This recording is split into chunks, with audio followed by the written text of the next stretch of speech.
Good morning. I hereby call to order the October 14th, 2016 public hearing of the City of Prescott Preservation Commission. Members present at this meeting are, starting at my right, Tony Teeters, Christy Hastings, Russ Buchanan, Gary Edelbrock, and I am your chairman, DJ Butke. Also present with us, as always, is our historic preservation specialist, Kat Moody. And today we also have with us Councilman Steve Shiska, and making a presentation from the Planning Department would be Frank Hall.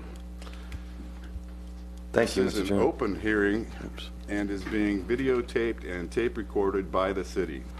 The proceedings are being televised by representatives of the public media, local cable and or radio stations, and may be also rebroadcast. The number of commission members present is 5. It will require 4 for a majority. All parties wishing to be heard on an issue are required to raise their hand and be recognized by the chairman prior to speaking.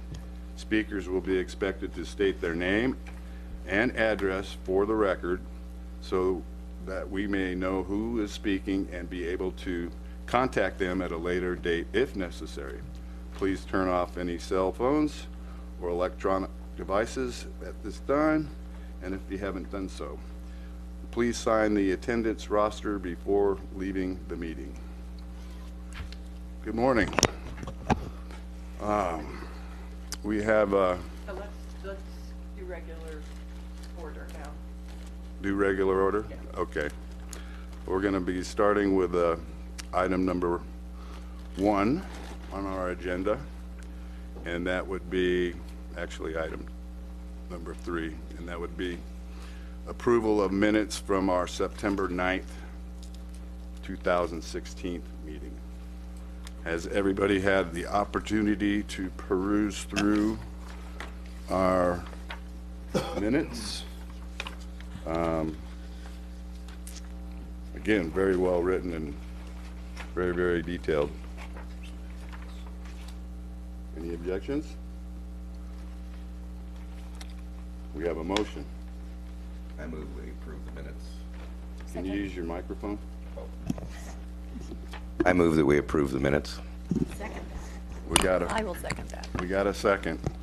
All in favor of the motion, raise your right hand and say aye. Aye. Aye. Item number 2 on our agenda is HP 16-010 at 141 South Alarcon Street, Historic Preservation District number 13, Southeast Prescott. Request approval for 1 and a partial 2-story addition in the rear. Making the presentation this morning will be Kat Moody. Good morning. Good morning.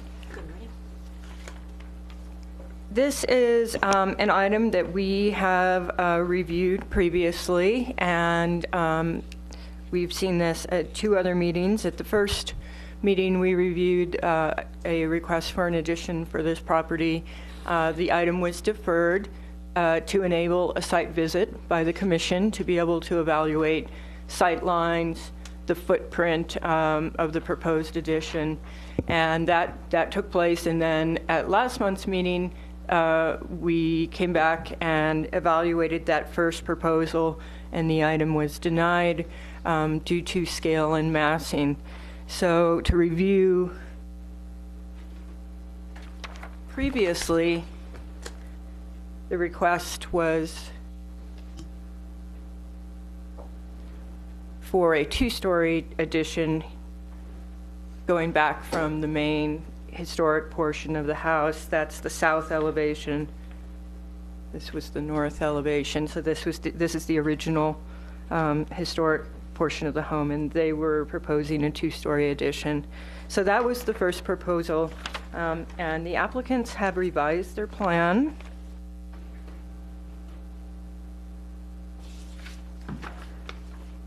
and I'll start with the site plan. So this is the historic portion of the home here, and this is the proposed addition footprint. And I'll show a couple of elevations.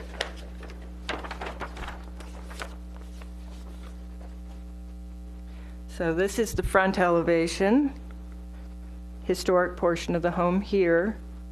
One-story addition for the majority of what they're proposing, and then 2 stories just over the garage in the back here. So this is the rear view with the garage with the 2nd story above. And then these are the side elevations for the new proposed addition. You can see, in contrast, this is the historic portion of the home. These sight lines were also evaluated on the previous submission as points to evaluate the visibility. You can see that the 2-story portion above the garage is set far back in the rear and is actually really not going to be visible much at all from the street. Some of the same elements from the previous proposal are still have been incorporated into this plan. They have the under roof covered patio, which previously was located on the south side, has now been relocated to the north side here. And previously, a garage was being proposed off the driveway, access from the front, and now they're looking at accessing this garage from the rear of the property.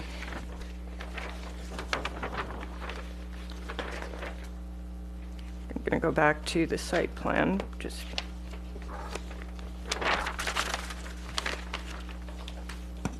So this is the garage, that portion in the rear accessed from the alley.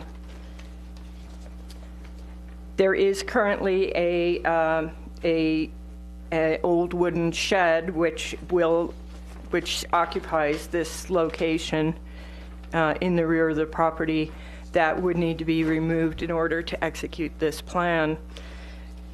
So in total, the 1-story addition behind the original home, the proposed addition is 2,530 square feet, and then a 2nd-story bedroom would be above the garage, and that's 340 square feet.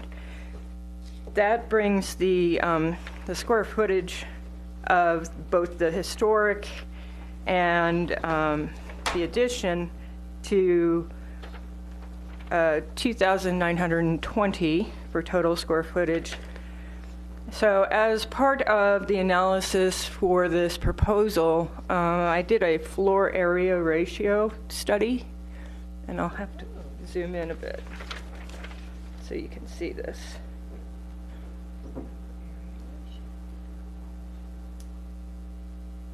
So floor area ratio takes into account not just footprint, but total square footage of the home, 1st and 2nd floors all combined, in relation to the lot size.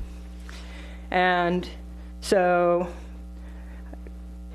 looking at other floor area ratios in the area, we have immediately next door 0.45, and along Goodwin 0.43, 0.32, 0.27, on Pleasant 0.38 and 0.52, which is the highest floor area ratio in the adjacent properties.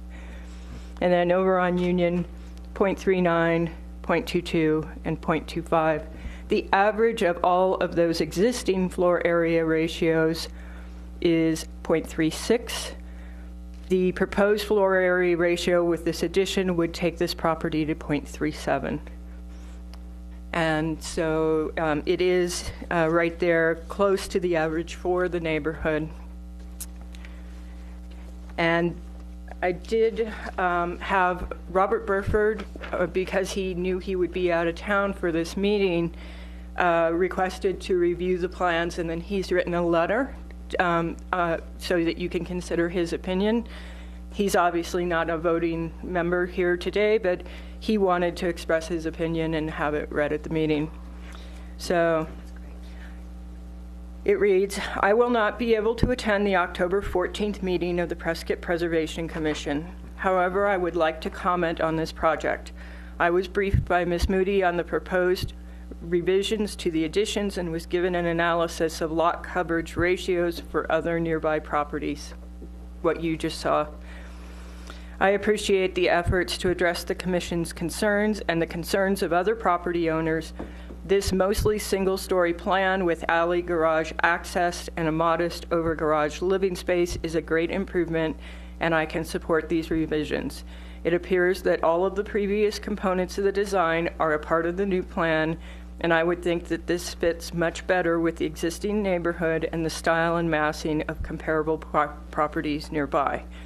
I, for one, feel that this is one way the process of developing a best fit solution to all of the design parameters and owners' desires can work. I will not be at the meeting to cast a vote on this project, but again, I do support the revisions. So that's Robert's opinion, and we do have the property owners here. And with that, I will turn it over to you all for discussion. Would the property owners like to speak? Because we'll have discussion. Okay. Well, let's open this up for discussion. I mean, I've got a strong opinion on this. I think this is an excellent solution and a resolution to what we've previously seen. This is in most fitting of the neighborhood. And I love this example you put together, Kat, of this, the FARs. Thank you. That really kind of helps us sum that up and lets us know that we're dialing this into the right footprint. I've always been in favor of knocking down that poor little shed. I even brought a picture of them, but I'll pass this around.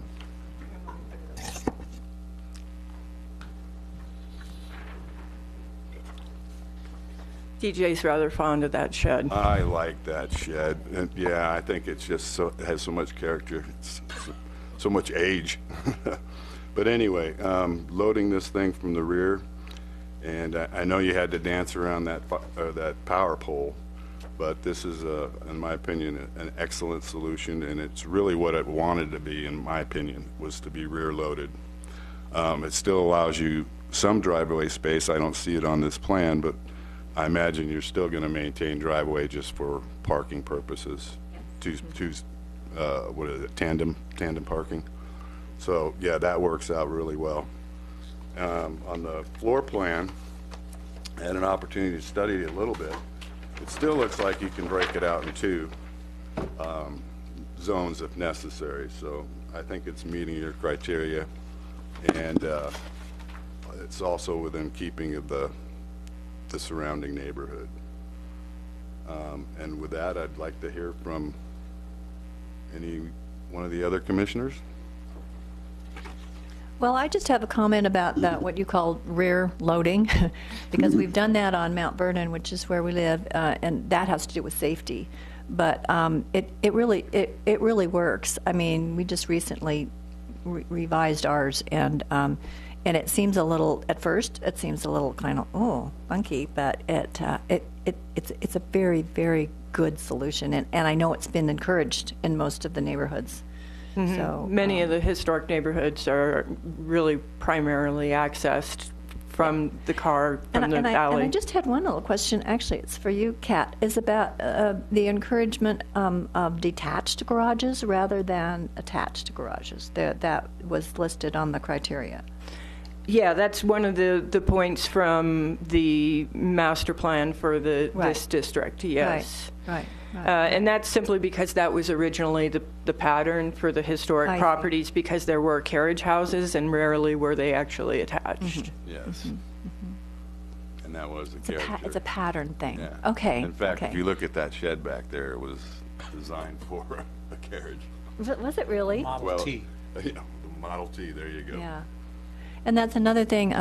I'm sorry that we have to be faced with these problems of having to remove wonderful old things with lots of character. But in the interest of just getting things done and being practical, sometimes we have to do that. So we'll have to go have a sort of a farewell ceremony when you take it out. And just as a note, our planning manager, George Worley, has joined us. Any other, I'd like to say that moving the patio to the other side resolves your issue with the gentleman on the south side. So I hope that satisfies him or makes him happy too, because he was the one that said there was too much noise with the patio on his side. I don't see him here today. Nope, so thank you for that. Yes. I think this is an excellent solution.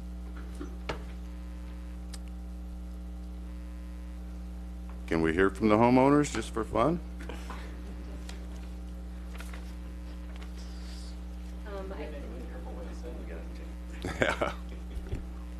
Yeah. Ken and Sandy Wangler, Can you state your 4128 name? East. Ken and Sandy Wangler, 4128 East Ravenswood Drive in Gilbert, among others.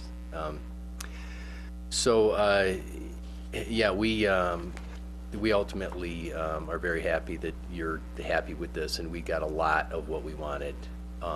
We also think it's a, that it's a nice compromise, and and again, the shed is hurts us too. I think a lot of that wood's going to end up on a structure I'm building at our That's got a house down in beautiful Gilbert. patina, for sure. I know. It's gonna, beautiful. yeah, it's gonna be utilized. Yes. For sure. So, very unfortunate. It just, if there was more room to the side of it, who knows, but it can't, and, we tried, everybody tried, but, so, yeah, I feel the same way about that, but, other than that, we're, we feel we got, parking in front. We don't have a long driveway like you had expressed concerns about and everything. So we thought it came together well too. And Well, it looks like you got tandem parking now. yeah, and we've got and a single car in the back and an additional space if we desire, back there. That pull-out space. Yeah, pull-out space. So Well, I think it's an excellent Thank you. great, solution. thank you. I just want to celebrate tonight. There you go. We love this plan. We're excited about it. The original plan was something we really wanted as well, but we get it. Had we seen the scaling and massing prior to us designing the previous plan, we probably would have come up with this. But after seeing that from Colorado, I believe it was, we understood, but we hadn't seen that before. So we went along with what we thought was appropriate. We're really excited about this plan. We hope you are too. Good. Excellent, thank you. Thank you. I'd just like to say one comment that, in my experience being here on the commission, that this is exactly what we are here to do, to actually help rather than hinder things that individual citizens want to do with their property, and of course they have their property. They can, but this is it to be able to help and to guide rather than to say no, you can't do that. This makes me feel like this is the proper function of what we do. Yeah, we wanted everybody to be happy with it, and we Yeah. never took any of it personally. It was a compromise or negotiation of sorts, and we understand your responsibilities. So, And again, had we Fully. known, we didn't even know about scale and Well, massing. We thought everything was, That's what we're here for. yeah, we thought everything was appropriately done. Yeah. So we didn't mean to just come in and barrel in and say, this is what we want. But we're excited about this one too. Good. What's your timeline for construction? we're going to immediately sit down with our draftsman and get onto the engineering part of it. We would like to, we figure it'd probably be in our best interest in dealing with contractors to maybe try and do this during the winter months. To get it done. Because there's a lot of construction up here. We don't want to be standing in line next spring, you know? So we're thinking, we don't know yet, we've got some more stuff to do now You that just we've want to got. get it into permit as soon as possible. Yeah, we've got a lot of decisions to make about, particular items within it and. Certainly. And everything, so, but we're gonna start that, immediately upon approval, and, we don't wanna wait, so. Well, let's not stop you. Well, then let's make a motion. Well, at this time, we'd like to hear a motion. I make a motion that we approve HP 16-010. We have a second. All in favor, raise your right hand and say aye. Aye. We got a majority. Thank you Thank you. so much. Congratulations. This really is a working process, and Thanks, Scott. and we really like seeing this happen. Okay, item number 2. Actually, we've got a whole subsection here. We got a proposed amendment to Articles 4, Section 4.9.3, Point A, 4.9.3, Point B, Point 5, and 4.9.3, Point F of the Land Development Code to amend the overall maximum density, increase the multiple family residential density, and adjust the minimum residential setbacks in the downtown business district. Making our presentation this morning, I believe we have from planning, Frank Hall. Yes, sir. Thank you. Good morning. I'm surprised you got through all those points. That was awesome. I know. I actually pulled them all up, too. That was great. Thank you.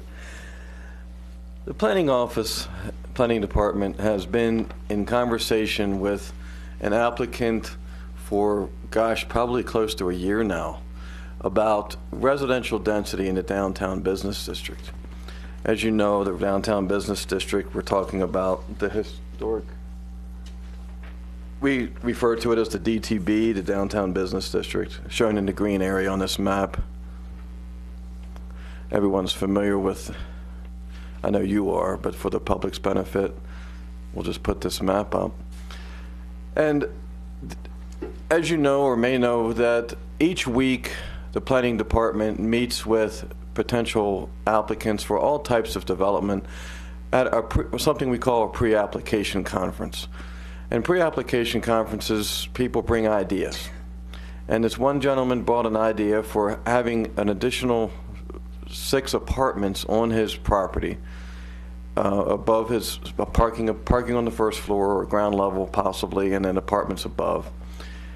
And our current zoning district that you mentioned, sir, allows only 3 residential units or apartments on a 7,500 square foot lot by right. 3 units by right. In order for it to pencil out for this potential development, he was hoping to get 6. So at the pre-application conference, I talked with him and I said, the zoning does allow you to get more. However, the way the language reads in the Land Development Code, to get more density on a 7,500 square foot lot, you have to add different types of recreational and open space amenities on that site for the people living in those apartments, not for the general public.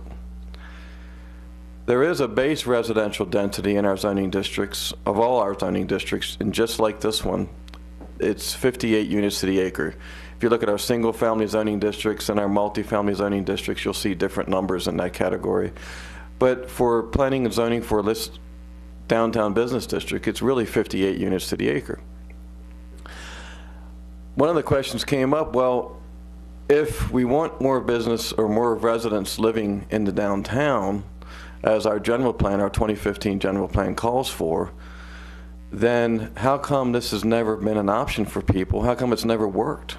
How come these additional recreational amenities for apartment buildings in the downtown has never been utilized by any developer?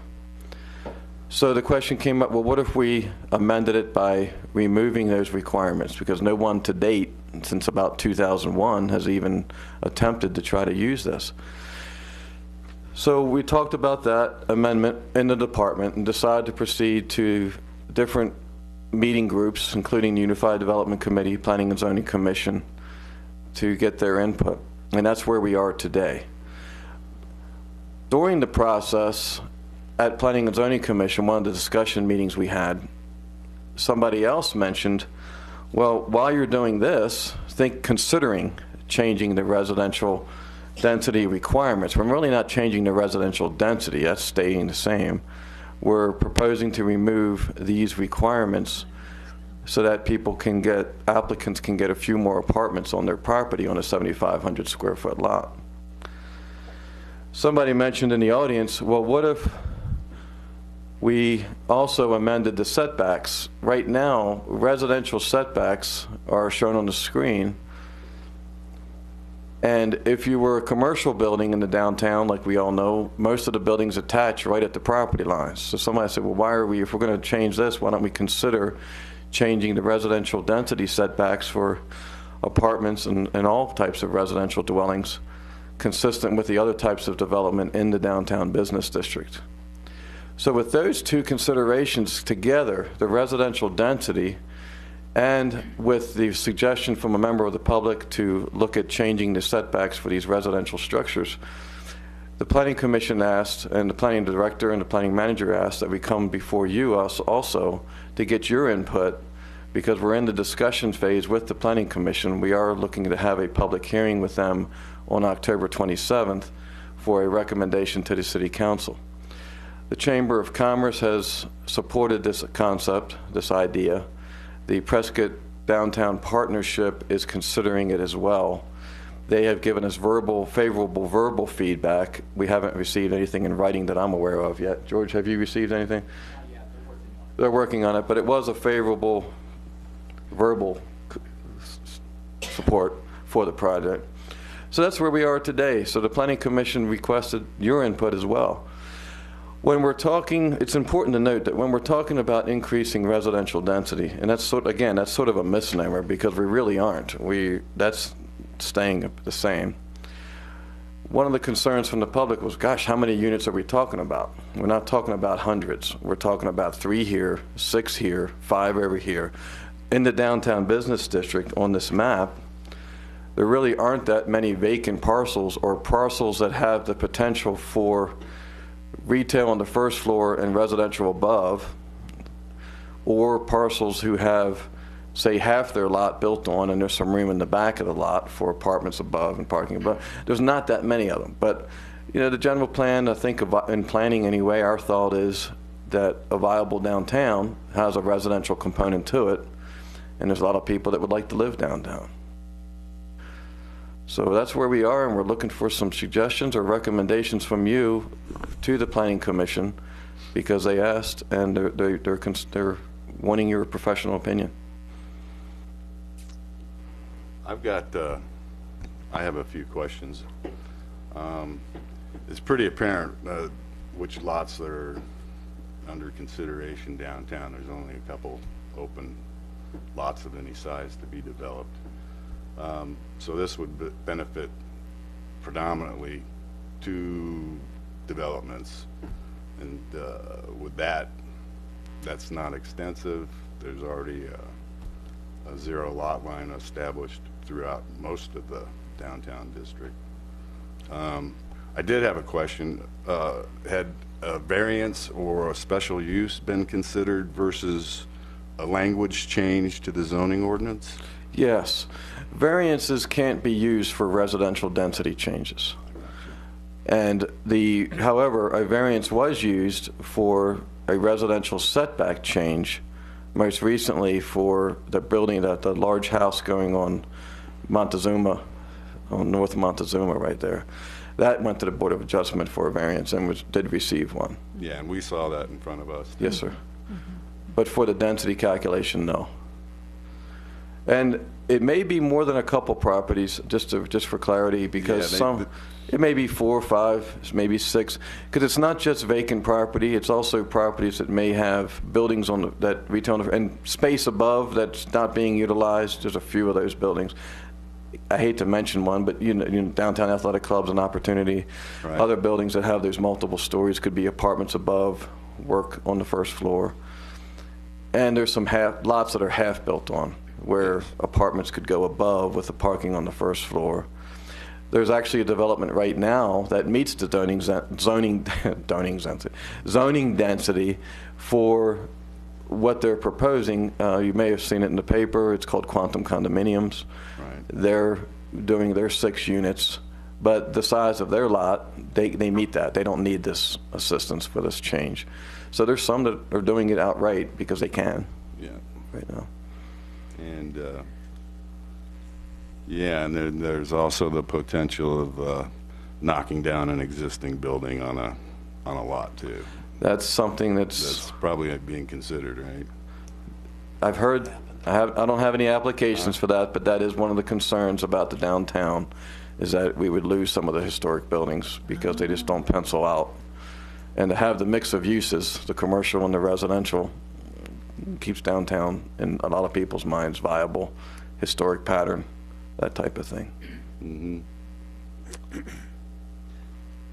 Well, this isn't anything that we actually put a motion on. I think this is just public hearing. This could be, you could suggest a consensus vote. You could make a vote to support. I know that we are meeting on the 27th of October with the Planning Commission, hoping for a formal vote from them on this. And you don't meet again, do you, this month?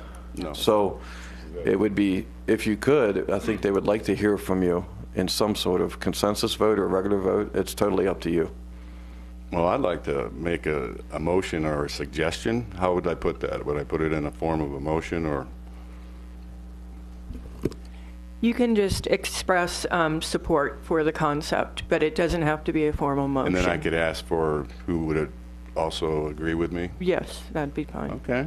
And we do have a member of the Planning Commission here today, Mr. Good, so he's here listening. Okay. Well, I'm in favor of the language change as proposed, allowing for higher or zero setbacks. Essentially, that's where we're going. Zero setbacks and the residential density for those residential amenities density. that nobody uses anyway. Yeah, but this language change in the zoning ordinance makes sense to me. And anybody who might agree with me, raise your right hand and say aye. Aye. Aye. I abstain. So we got 4. That's a majority. Great. I do have a question on this. There you go. Now, on the last chart that showed all the strikeouts of setbacks. Yeah. Okay, so all the setbacks are going to go away, not necessarily reconfigured, right? Correct. So go to zero. there's no consideration to, I mean, they had setbacks at one time, well, right now, and you want to eliminate them completely and not necessarily make a single-family dwelling front setback from 15 feet down to 5 feet or anything like that. That is the proposal right now. It doesn't mean it's going to stay that way because we're still discussing it with the Planning Commission and you. So that is the proposal, and that wasn't in the initial thought which started this conversation all along. The initial conversation related to the number of apartments, and then this conversation for residential setbacks came from a separate individual later in the process. And make it so that it opens up more possibilities within the downtown district. One of the things that it does is variances in the downtown, we did have that one property that went for a variance.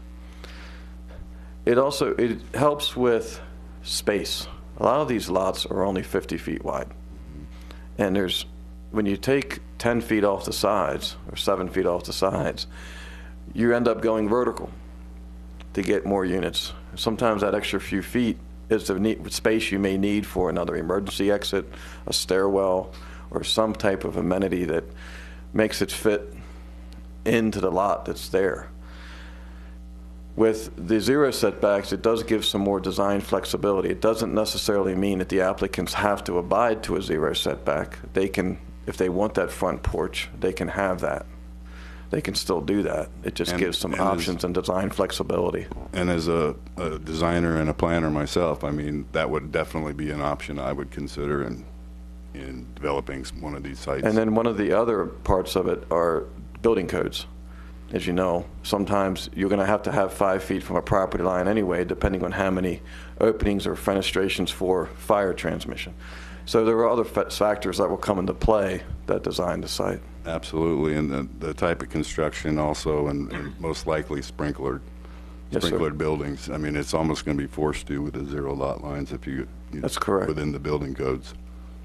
And just a note that the historic pattern that's existing in the downtown business district is predominantly zero setbacks. That's the current, build-out pattern for the historic buildings that are in this area. At least for commercial. Yeah. Well, I've seen some examples of some abandoned residential that are sitting above, commercial space. Yes. That are also sitting on zero lot lines. Yep. And that allows that for open development too. Or they may have been grandfathered in, but, I mean, it still allows for that development. Yeah. And not to put you on the spot, Christy, but I'm interested in why you This just hit me absolutely cold. I don't have much background in this, and I just feel that I don't have enough information.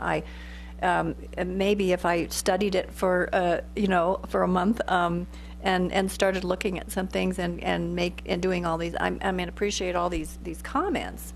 But I just, one of the things that just strikes me just off the top of my head is the urbanization of Prescott, and this just feels so big city to me, going up and having, no setbacks. It's just kind of, but I don't want to stand in the way of progress, because if that's where we're going and that's where people want to live downtown, then let's make it easy for them to do that. But I need to get my head around it a little bit. I'm just being a little tiny bit kind of like I need more information. Excellent. There's not a whole lot left to develop. Yeah. Most of it's been developed. That's true. But one thing that did bother me a little bit was a suggestion that, and you see this sometimes, is a financial drive that is so. This kind of reminds me a little bit of the sober home thing, to tear things down. Right. To tear things down and put something in that's going to make you a ton of money. I don't, and that can actually overwhelm you. I mean, I think we're seeing that with this whole sober home thing. So that's why I'm just a little bit kind of, oh, wait a minute. And as I say, I've not had time to sit down and think about this at all. This is very new to me. So. That answer your question? Okay. Well. So that's what I think. Very good. We thank you for your presentation. Thank you all. Thank you very much. And that would bring us to our closing agenda item, and that would be updates and current events or other items of note. I do not have anything. Does anybody on the commission? Well, I'm not actually involved in this, but tomorrow is a big celebration of the 100th anniversary of the laying of the cornerstone of the courthouse. Yes. And I hope everybody will go down and kind of see what's been going on down there. Yeah. The article in the paper, made it look interesting. Really, quite a lot of publicity on that. That's good. Mm-hmm. I think there's an article in Prescott Women's Magazine as well, Okay. along with the big picture that they took a few months ago with me in it. I was in it too with my hair. Important. Well, there were two of you in There there. you go. And I had one item, and I just wanted to commend you, Kat, on that lovely, what is it, that box out there? Oh, The the traffic box? traffic signal box. Yes, I think we all went out there and took a peek at it after last month's meeting. Mm-hmm. And we're looking forward to the next one up there on Cortez and what is it? Gurley. Yes, I'm Yes. working on that Yes. presently. It was a very nice presentation. It looks like it's going to last for a while, too. Mm-hmm. Ken, I would like to commend you on bringing the information forward about massing. Oh, Oh. That was Denver extremely project. useful, extremely useful. And putting together the FARs, I mean, that really dialed it in. Yeah. well, we just needed a reference point, Yeah. I think. And with that, do we have any other items? Then we shall adjourn. Fun stuff. Fun stuff. Fun stuff. Concrete.